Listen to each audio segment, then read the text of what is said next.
Hey guys, welcome back to the channel. I know a lot of you have been left with so many questions after watching Doctor Strange Into the Multiverse of Madness. We will try and answer all your questions today. Number one, what did happen to Doctor Strange in the end of the movie? At the end of the movie, you see Doctor Strange walking out the sanctum and he suddenly drops on his knees while crossing the road. He's in pain, he looks up and there's a third eye on his forehead. Now, what this third eye represents are completely different things in MCU and completely different things in comics. Let's talk about comics first. Fans of Doctor Strange comics will recognize the third eye as related to the Eye of Agamotto, an amulet that reveals the truth to its beholder through a revealing light. In comics, a third eye sometimes appears on Doctor Strange's forehead as a manifestation of this special artifact. The eye-shaped necklace was created by Agamotto, a Vishanti, a godlike being who protects Earth, and the first Sorcerer Supreme, alongside two other artifacts, the Eye of Power and the Eye of Prescience. The Eye of Agamotto is also known as the Eye of Truth. While the Eye of Agamotto might not be the same from the comics after Thanos destroys it and takes the Infinity Stone for himself.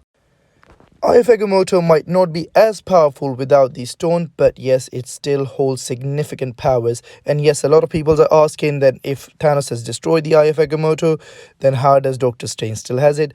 I guess that it would have been a replica that Doctor Strange hands over to Thanos. So the real Eye of Agamotto was still there.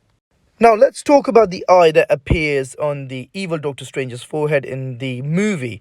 Yes, I think reading Darkhold leaves a significant damage to its reader. It corrupts the reader. And a lot of people think that, yes, because evil Doctor Strange had the third eye, that would have meant that it's evil, it's bad. But not necessarily, guys. It might just mean that he had extra knowledge, he had extra powers. It doesn't necessarily mean that Doctor Strange becomes evil with the third eye. As you can see in the end of the movie, which we're going to talk about in a minute, when Doctor Strange meets Clea, he's pretty okay with the third eye. He got used to it. But it's Marvel Cinematic Universe. We know that the creators have done things different from the comics previously as well, so it can go either way.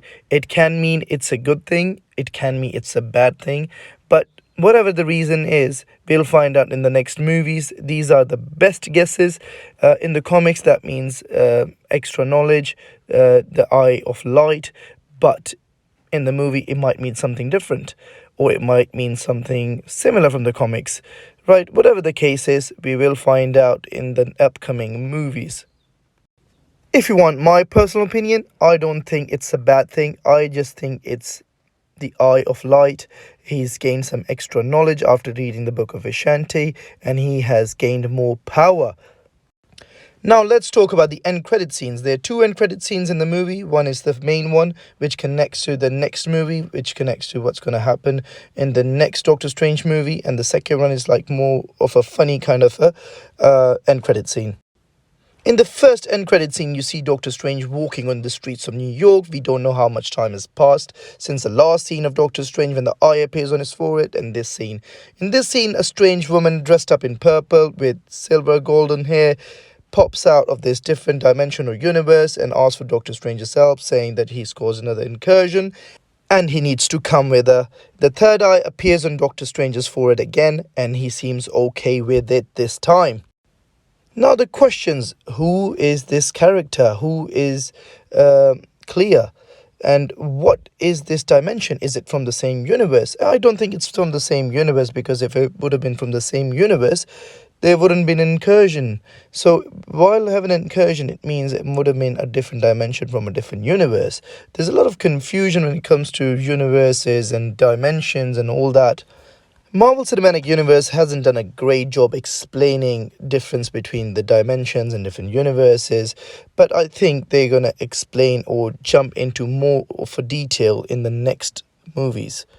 Now let's talk about Clea. Who is Clea?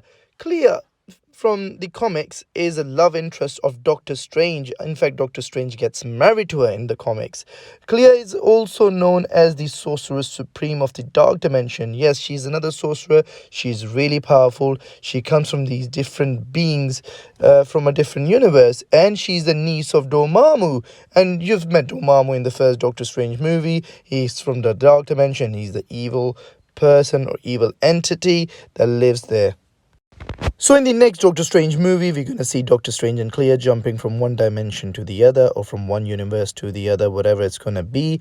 We don't know the next plot of the movie, but it can be that she genuinely needs Doctor Strange's help to stop the incursions, or she might be manipulating Doctor Strange to gain control of the Dark Dimension from Dormammu.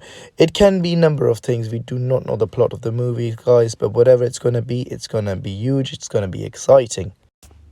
In the second end credit scene, we see Bruce Campbell's character. He was playing the Pizza Popper street vendor in the movie earlier in Universe 838. We don't know how much time has passed since the last incident with Doctor Strange when he cast a spell on him, but in the end credit scene, he appears again and looks directly into the screen, breaking the fourth wall, and says, "It's over." I think it was a great touch by the director Sam Raimi. It can either mean the movie's over, or the spell is over, or finally the whole thing with Bruce Campbell's character in Evil Dead when his hand gets possessed is over. Either way, it was a great touch. For those of you who don't know, Bruce Campbell has also appeared in the first 3 Spider-Man movies directed by Sam Raimi. Yes, I think this was the longest video I've ever made. I'm going to make another video of the question answers. I've been getting a lot of questions by people asking about Wanda, what's going to happen with the Book of Damned, and other questions related to the movie. So I'm going to answer that in the next video. Please keep watching the Reviewing Guy. Thank you.